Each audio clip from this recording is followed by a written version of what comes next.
نماز کے بعد جب ہم اللہ کے در سے اٹھتے ہیں تب ہمارا اصل امتحان شروع ہوتا ہے، کیونکہ اب سوال یہ ہے کہ ہم نے جو اللہ کے سامنے سجدے میں مانگا کیا اس پر یقین بھی ہم نے کیا ہے کہ نہیں؟ ہم صرف زبان سے کہتے ہیں یا اللہ سب کچھ تیرے حوالے ہے، مگر پھر بھی ہم دل میں یہ پلان رکھتے ہیں، کسی وزیر، افسر یا رشتہ دار سے امید لگاتے ہیں۔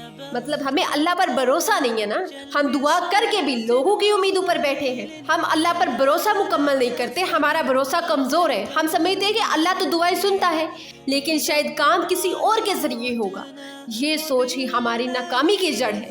سچی بات یہ ہے کہ کامیابی نہ سی وی میں ہوتی ہے، نہ سیلری میں، نہ کسی سپر پلاننگ میں۔ کامیابی اس دل کو ملتی ہے جو ہر حال میں اللہ پر راضی ہوتا ہے، وہ جو دنیا کے سارے اسباب کو جانتا ہے مگر پھر بھی ان اسباب سے پہلے اللہ سے مانگتا ہے، وہ بندہ جو رزق کے لیے نہیں دوڑتا بلکہ اللہ پر یقین رکھتا ہے اور صرف کام کرتا ہے۔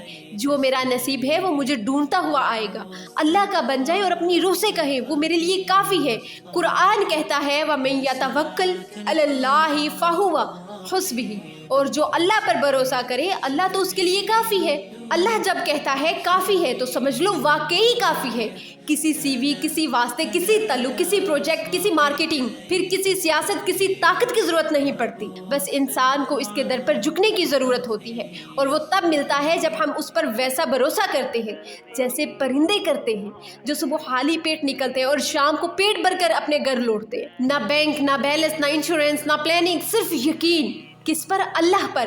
تو مائی ڈیئر بیسٹ فرینڈ، اصل کامیاب وہی ہے جو سجدے کے بعد دنیا میں بھی اللہ پر جھکا رہتا ہے، جو حالات کے طوفان میں اللہ کی رسی کو نہیں چھوڑتا، جو ناکامیوں میں بھی کہتا ہے یا اللہ تو مجھے ناکام نہیں کر سکتا، کیونکہ تیرا وعدہ ہے کہ جو تجھ پر بھروسہ کرے تو اسے ضائع نہیں کرتا۔ تب ہر بند دروازے کے پیچھے اللہ کا دروازہ کھلتا ہے، اور یہی اصل کامیابی ہے، اللہ کا ہونا، اللہ پر یقین ہونا اور ہر حال میں اسی سے امید رکھنا، یہی اصل کامیابی ہے۔